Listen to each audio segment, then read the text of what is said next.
Mini episode 519 of the FDH Lounge is brought to you by Sportsology, delivering unconventional columns and webcasts about sports, TV, music, movies, and more. Follow them on the web at sportsology.info. The FDH Lounge. You want to schedule your life around it.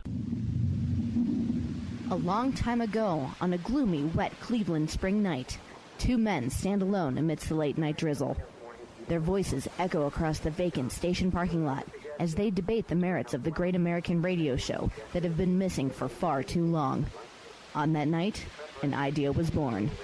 That idea became the FDH Lounge.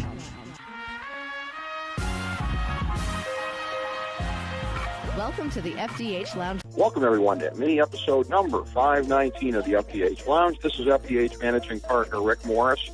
We have a tremendous segment for you today, reviewing the 2014 NFL season with somebody who has a lot of football knowledge and background to leverage to talk about with us.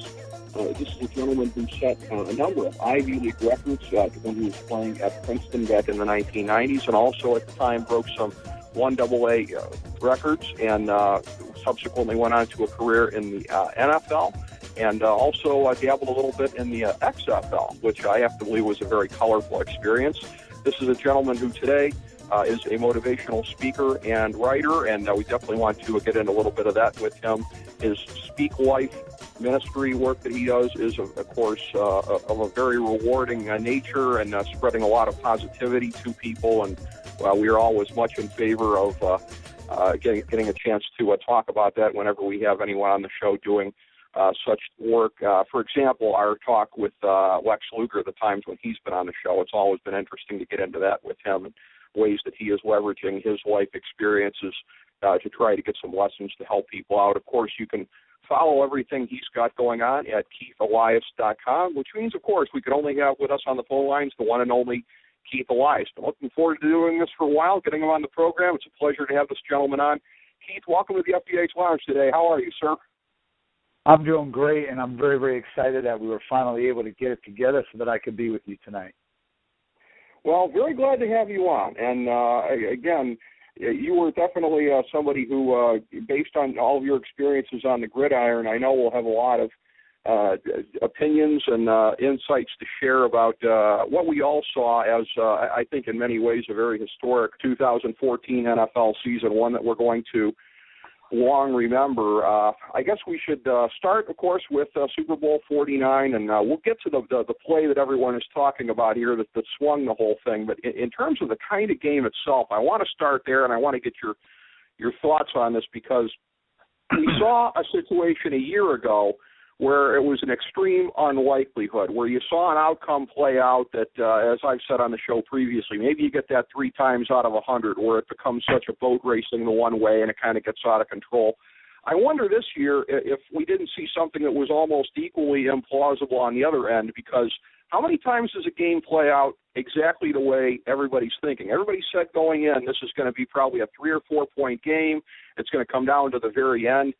A lot of times people say that, and it never really materializes that way, and it did this year. It just seems kind of strange to me. What did you make of that, of New England and Seattle, notwithstanding the strangeness of that play at the end, but it almost followed the script exactly in terms of coming down to the end?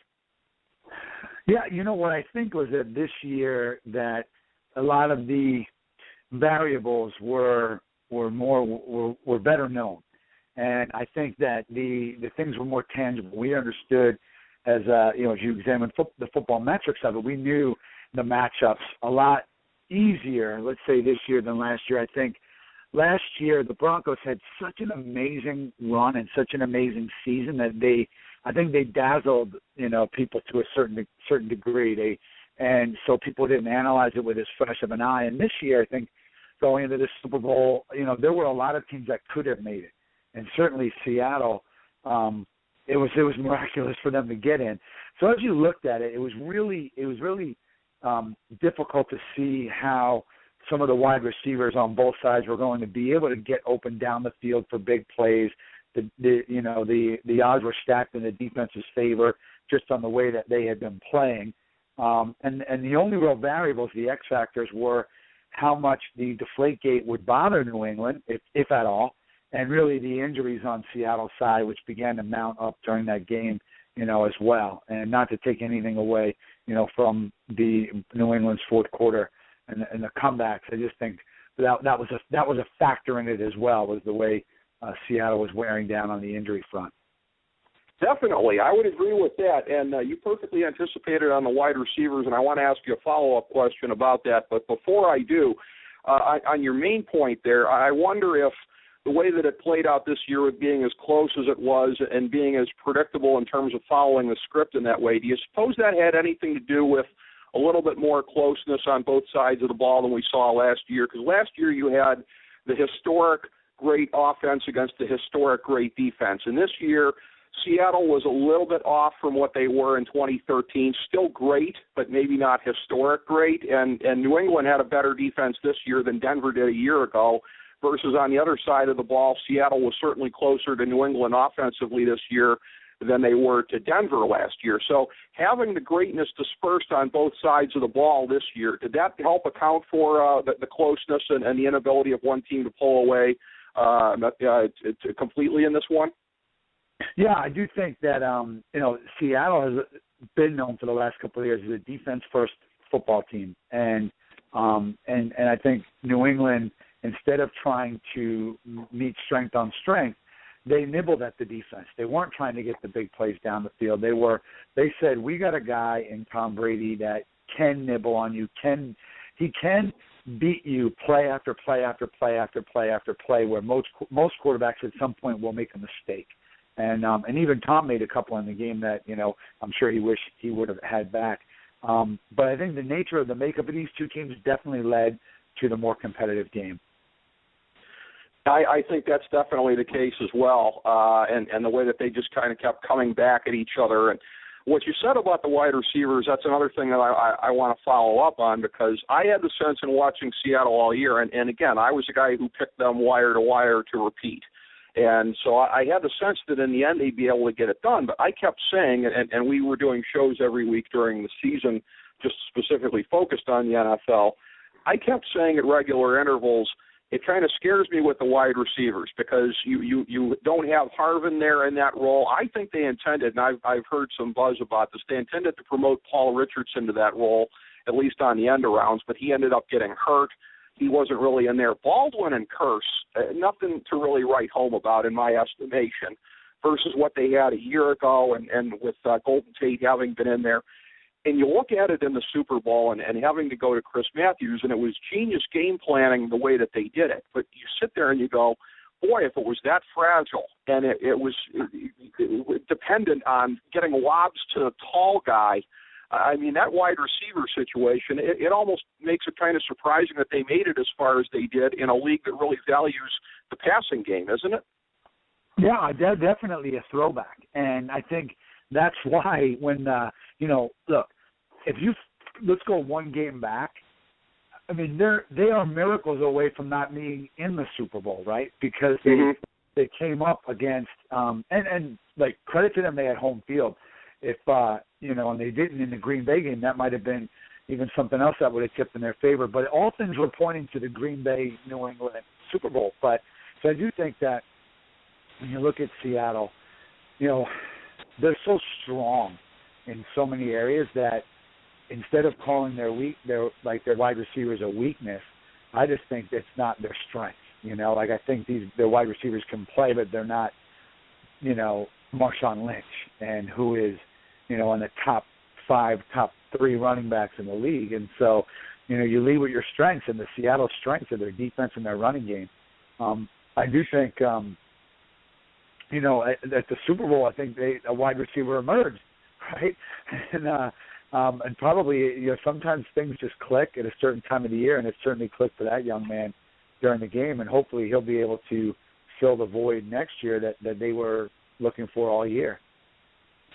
Well, it will be interesting to see how much of that carries over into the 2015 season, and if he proves to be sort of this year's version of Timmy Smith in the Super Bowl, or if it proves to be a little bit more enduring than that. That was the one guy I was thinking of when it happened, but we'll have to see, I suppose. But and that's a logical segue, I think, right there to the end sequence and the way that the entire game, season, everything turned around on that fateful final play in the end. And the controversy there, it's hard to find a lot that hasn't been said about that call. It's hard to find anyone who really deviates from the consensus that it was a bad call. So I don't necessarily claim to have anything too original here, but there were a couple things that occurred to me that I haven't really heard people talk about that much, and I certainly want to get your thoughts on it. First of all, the way that Seattle just kind of lackadaisically ended up letting 2 of their 3 final timeouts go, and then they find themselves on the goal line and in a situation where it then becomes hard to envision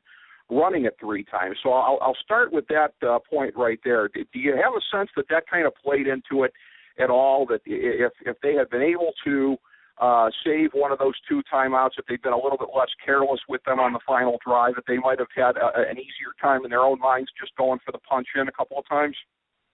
Well, I think that having the timeouts might have given them a luxury, but I think the biggest thing that's tricky at that point is trying to figure out how to score a touchdown and also leave New England with no time left. So, like, as they were approaching the goal line and being, sort of an objective, dispassionate guy watching the game, I thought to myself, the biggest problem Seattle has now is not to score too fast. You don't want to leave Tom with a minute left. And so sometimes then, I don't know. I know that they called those timeouts to sort of regroup and get a plan going and that kind of thing, and because you don't want to make the mistake. But I also think, it's the biggest thing, the biggest time. Time is running out. You want to make sure you have time to score. So, I'm not going to double guess their timeouts. They were doing what they could to get in a position to score. For me, it was actually strange that Belichick didn't call a timeout, because at that point I'm like, why is he not stopping the clock? Because they're going to score and his team won't have any time left. And that's what I thought was going to happen. So, I didn't really think or I really didn't really analyze them using their timeouts down at the end, because they have to make sure you score. And so you have to make sure you get the right play in. You have to make sure you take your time and do it right. Interesting, and I've heard some other people question that as well, and some people come down on the side of Belichick decided on the spur of the moment that if he didn't use any timeouts there, that maybe he could go Carroll and double into doing something dumb. So do you kind of subscribe to that notion at all? Because it's hard to find a third option here. Either Bill Belichick did a dumb thing and got away with it, or he did a smart thing in terms of trying to goad the Seattle coaching staff into making a mistake. There is no third option, is there, Keith? No, I don't. But I don't. I mean, I think that if you look at the Super Bowls in the past, he with the Giants, he allowed them to score. Right? He was like, okay, look, we're going to let them score right now, so we have time, and that didn't work for him. And so he might have said, you know what? No, we're going to make our stand right here, right now. And so, who knows? Who knows what went through his head? It's tough. He would have to say what he was thinking and why he didn't call a timeout. So it's impossible to say whether it was a mistake or not unless we know what he was thinking and why he didn't. Now, if Seattle had run the ball and didn't get in, right, and now time is running out, and then they quickly do whatever. They could throw a fade. They could run a quarterback sneak. You could do whatever, and then call their timeout with 6 seconds left or whatever, and then score with no timeout. Then Belichick, it's all about what would have and could have happened. And so, because it worked out in his favor, you can't say he made a mistake, right? Right. Yeah, I mean, anytime you benefit from the outcome of events, it's hard to say that. That's true, but. There have been some other. Let's put it that way. It definitely was unconventional at that point that he didn't call timeout because Lynch just had a 4-yard run when he put it 36 inches from the goal line. So everybody in the world is thinking they're going to run the same run that they just got 4 yards on. And what Belichick did was they brought in the run defense. They put goal line in, they stacked it, they dared Seattle to throw, and they were basically saying, you're not going to run it in with the defense that they put in. But even with that, I mean, really, because Marshawn Lynch, he can run it, So I think that if you're in the booth and New England runs this, brings in the heavy defense, and they're saying, I dare you to throw. And if you're Pete Carroll, that you only got one timeout left, and you know that you may have to throw in this sequence. It may not be a bad idea to throw now, okay? And I think that's what he was thinking. Let's get the throw out, because it's a touchdown or it's an incomplete. And now we can run a play, call a timeout, and run a play if we have to. I'm sure he would have run no matter what on third down and then seen what happened after that. So I understand where the idea of throwing comes in, but for me personally, if I was going to throw, there are safer throws. You could throw a fade into the corner of the end zone, or because I've got Russell Wilson, I can run a play action and have him run and get him on the corner and say, Russell, if you run it in. If you don't have it, throw it out of bounds. And instead, it was throwing the way they did was obviously a high risk maneuver, and it backfired on them. Well, let me ask you about that. Let me draw out that specific point, because I have had the same notion about the pass. I am not violently opposed to passing at one of those three downs there, but to me, I can't think of, and not just because of the outcome, I can't think of a more high-risk pass than throwing it into traffic. When you mention a fade, that's exactly what I'm thinking of. I mean, even though at this point of the game they've got one of their taller guys on Chris Matthews and they've made their adjustment, still, a quarterback can make that throw, particularly one as gifted as Russell Wilson, to where in the corner, it's either going to be in the wide receiver's hands or it's going to go out of bounds. There's no third option. You can throw basically the pick-proof pass and try and score that way. So it sounds like you sort of have the same notion I did, that passing may not be the worst thing in the world, but certainly not the way they went about it. Well, I mean, I'm trying to get in their mind. Like, for me personally, when they came out in that spread offense, I couldn't believe it. Like I said, and my wife was sitting right next to me, and I said, what are they doing? And it was just because, and again, you're not on their sideline. Like Pete Carroll said, the play that they called came out of the process of how they run their offense, okay? So that's the way they practiced it. That's the way they do it. I mean, they must have, because New England knew the play. Because he didn't just read, Butler, he didn't read that play. He had seen that play 100 times. He knew that play. He jumped that play. So that must be something that Seattle does often around the goal line, And so they went to what they do a lot. But at that time in the game, with the way they battled down the field, I thought for sure we were going to see two runs, and then if we don't get in on we'll call timeout and save up for that fourth play. And the thing is, you could run the ball there on second down, and if you don't get in, you can call your last timeout right there, and you can, in the huddle, call two plays. You can say, hey, we're going to run a play action here, and if we don't get in, we're going to come back with this, And so your third down could have been the play action where they said, Russell, throw it or run it in, or throw it out of bounds. Run it in or throw it out of bounds, and we'll play that fourth down. They could have easily said, after they, done that, and then said in the fourth down, we may run a quarterback sneak. They were 36 inches away. So I thought definitely they were going to run. So that's kind of where my mind approached it. That was your philosophy to me watching them all year. We run the ball, we play defense. And this was an ample opportunity to say to your linemen, if you want to win the Super Bowl, you move your guy 36 inches. Yeah. And again, I believe still that the specific play call, I think, was a dumb one, because you're throwing it into traffic. Plus, you leave yourself open, as you said, to New England diagnosing the play, which was key to the entire thing. Because if New England reads it completely, then you're really in the high danger zone, as it happened to be on that play. But going into that, it is interesting. I don't know if you've seen any of the pictures that have come out subsequently. I saw it tweeted a number of different places the next day. When Russell Wilson was cocking the ball and preparing to release it, there was nobody near Lockett. He was wide open. It looked like an easy throw. That break on the ball was just violent as far as jumping the route, getting in there, and materializing really in the blink of an eye. And again, to me, Bevel coming out and throwing Lockett, and to a certain extent Wilson under the bus, to me that's maybe grounds to get fired, if not the initial thing, because I don't think you should blame the players when your play call ends up that way. But having said that, purely on the merits of the play, it did seem like the execution of Wilson and Lockett might not have been all that it could have been, notwithstanding the great play that was made by the defense. Yeah, I mean, I guess, like, again, if Russell had thrown it lower or a little bit behind him, it's a touchdown. But there's 100 different ifs you could do when you go from there.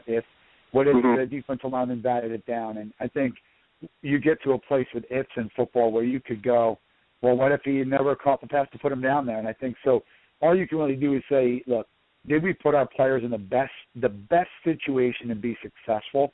And I think when you have the strength that you have at Seattle, I would have to say no, that there were better options that you could have done to make your team successful.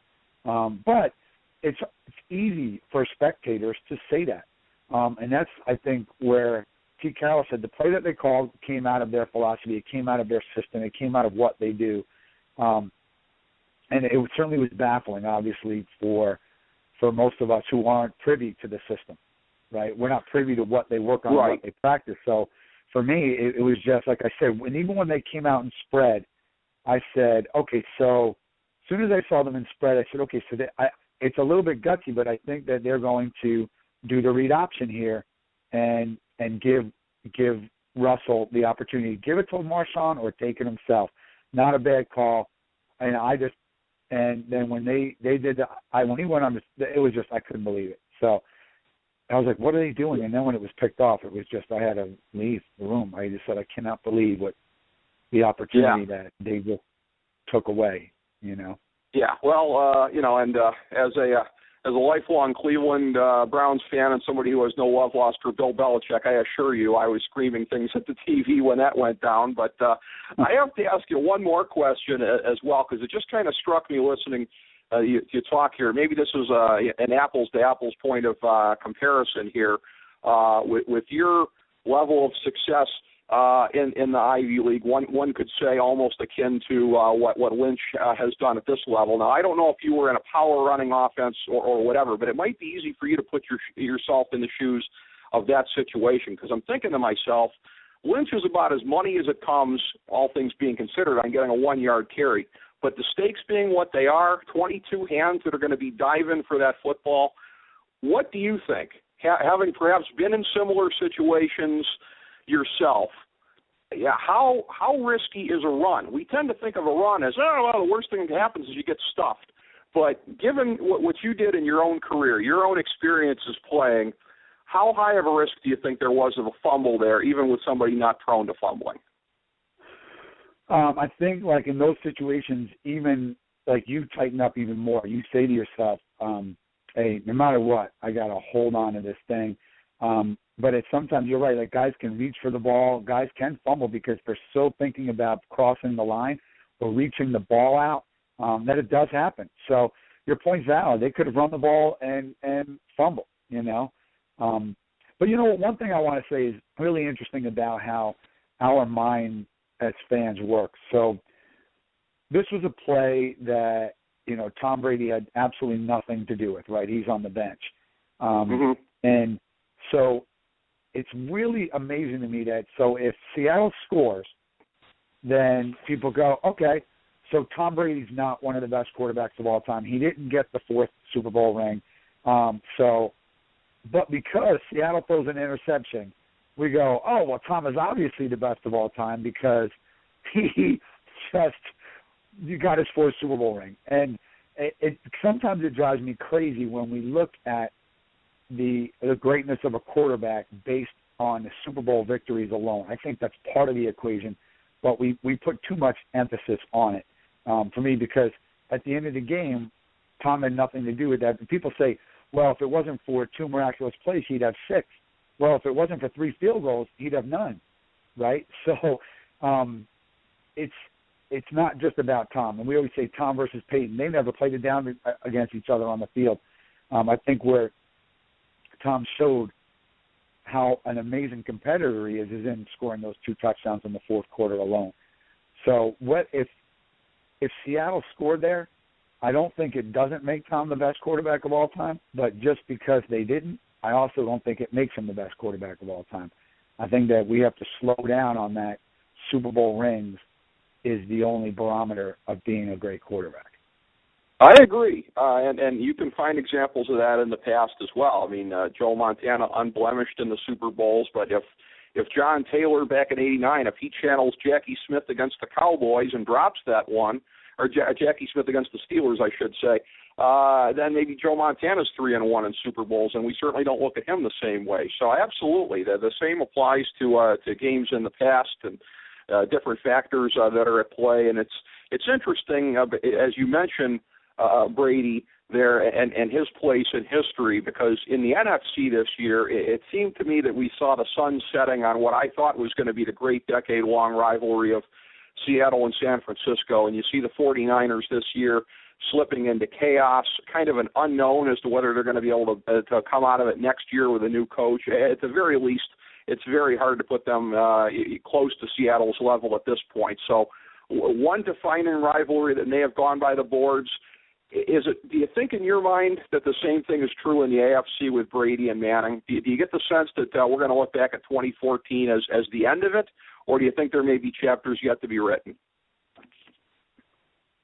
Well, I wish I could tell the future on that one. I'd love to, because I played with Peyton, I'd love to have him have one more go-round where, everybody knows it's his last year, so everywhere he goes, he could really just enjoy this last year and of his career.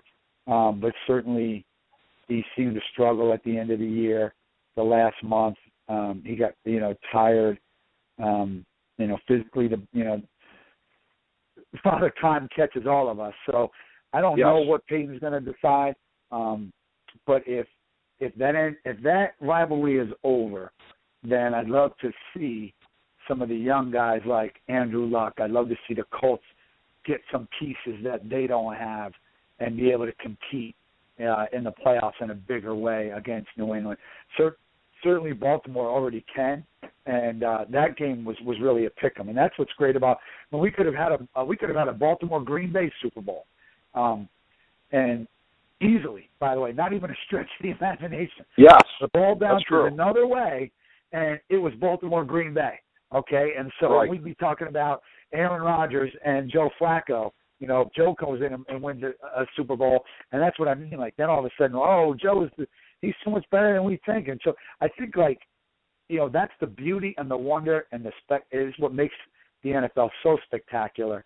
Is these games are one and done. They're not series, and really the parity in the league is wonderful.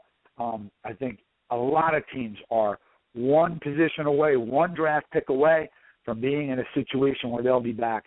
I'm very interested to see how Seattle reacts now with this in the off season, and whether they can come back. And we already know New England will be up in the top at the year end, because that's just, is it Brady, is it Belichick? Well, we're only going to find out 5 years after Tom's gone and Belichick is still coaching. So we'll see how that all works itself out. Right, and I can tell you as a lifelong Browns fan, not every franchise is one fortunate draft pick away from sudden contention, but I understand most of them probably are. And from the dumpster fire of my favorite team, that seems a good segue to talking about some of the off-field stuff in 2014, because we saw a run of ugliness this year, the likes of which we really haven't seen in quite a while. Although, again, the whole spectacle of the last couple of years of the concussion deal, players in retirement who are having health issues, as has been the case with Tony Dorsett in recent days with his CTE being reported on. But between Ray Rice, Adrian Peterson, I know Deflategate wasn't off the field, but there were a lot of off-the-field implications about that and the way that the league handles its discipline. So a lot of shadows, a lot of scrutiny on the NFL coming out of this season. How do you sense it's going to go down as a transformative year for the league in terms of how it comes out of this going forward? I think that you nailed the right word. It was a transformative year, and I think the NFL has gotten so popular and the spotlight is so bright that things that used to maybe not make the front page, or not just making the front page, they're breaking Twitter, right? So everybody has an opinion. The court of public opinion is weighing in. And I think one of the interesting things for me this year is that we're seeing where, in the case of Ray Rice at least, where, the NFL was held accountable for his behavior even above the judicial system. There was no outcry against the judge. There was no outcry against the New Jersey judicial system, but there was against the NFL. And so the commissioner could have hidden behind the law and said, look, Ray served his time, and that's all there is to it. But he recognized that because of the to whom much is given, much is expected, he said, we need to have policies around this. We need to step up. We need to, if it's a privilege to play this game, then let's embrace that and let's be role models. And because of that, you're going to get things wrong. Like there's nothing, we don't have, 200 years of a foundation to rely on in how we do this, right? And so the policies are all brand new. You're going to have to, think about how things affect things going forward. What's fair?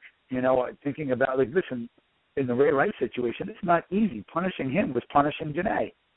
And punishing, so he lost his livelihood, so did she. That's his wife now. So these aren't easy things, But I do think that the commissioner is a man of unbelievable integrity.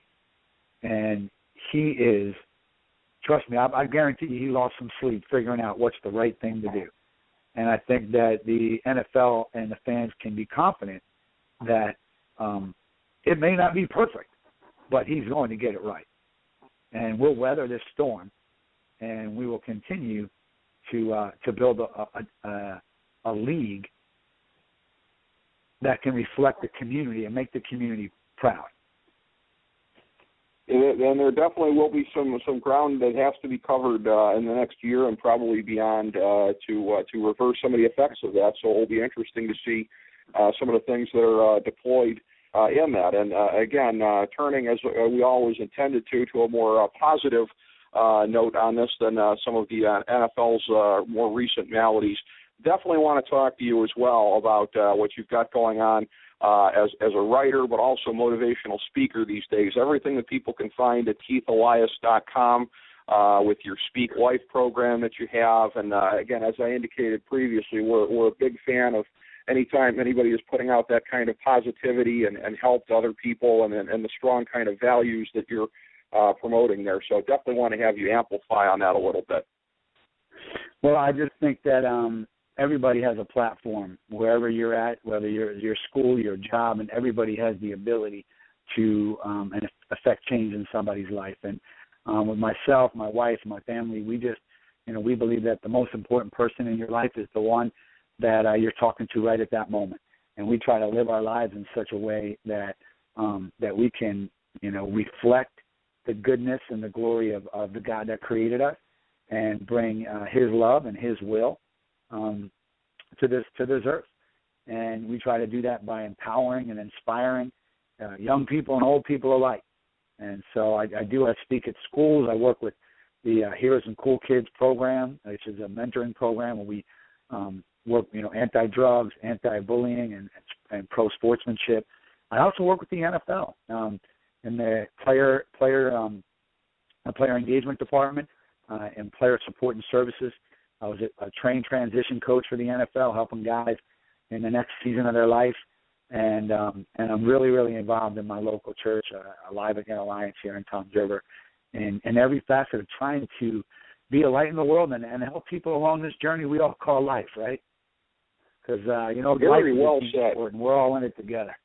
Wonderful stuff there. Very, very well said. And, again, the kind of values that I personally can endorse 100%. And beyond that, I noticed on your Wikipedia page there is a picture of you from a speaking engagement in Iraq in 2008. So obviously this was translated into some appearances before the troops and entertaining and motivating them. So that's probably got to be some of the most meaningful work yet that you've been able to do. Yeah, no question. And it's neat to stand before people who are real heroes and you just have the opportunity to say thank you to them because they're changing the world in a real way. That's outstanding. That's really got to be some work that enriches the soul, no question about it. And again, big fan of everything you've got going on. Again, the Speak Life program, you can find out more about it at KeithElias.com.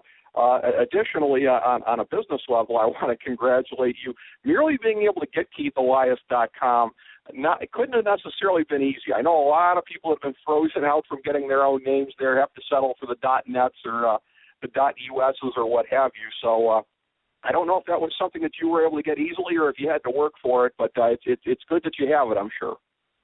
I got it early on. That's what it was. That was the key. Yeah. If you hustle on a lot of things in life, you will have that edge, and obviously that's proved to be good for you and having that as a base because obviously it's easy for people to remember. And of course, anything that people want to find out can be found at KeithElias.com. And additionally, Keith, anything that we didn't cover along those lines that you think we should underline, please take it away. No, I think that it's been a great half hour, and I'm really thankful that you allowed me to spend some time with you tonight. Well, Keith, it was a great conversation, and again, for our stable of people that we love talking football with, I could see you fitting into that quite easily. So I would definitely love to have you back on and continue to break down the wonderful world of football as we go along. It was our pleasure getting to have you on tonight. Thank you so much, and have a great night. Appreciate it. The same to you, Keith. Thank you so much, and thank you, everybody, for tuning in to mini episode number 519 of the FDH Lounge. As we bring the show to a close, we would like to extend our deepest gratitude to NBC, CBS, ABC, Fox, all Clear Channel affiliates, TNT, TBS, USA, UPN, Deadspin.com, YouTube.com, YTMND.com, MySpace.com, various blogs, Fox News, CNN, CNBC, MSNBC, IamBoard.com, Billboard.com, Google.com, ESPN, ESPN2, ESPN News, ESPN Classic, NBA TV, NFL Network, Sports Time Ohio, Athlon Magazine, Comedy Central, Cartoon Network, The Boomerang Channel, QVC, BET, The Spice Channel, Steno Notebooks, Manwich, Papermate Office Supplies, Waitresses, Strippers, Bartenders, Garbage Men, Janitors, Microwave Popcorn, the writers of The Office, Scrubs, Entourage, My Name is Earl, Oz, Metalocalypse and the Boondocks, Aquafina, and The Periodic Table of Elements.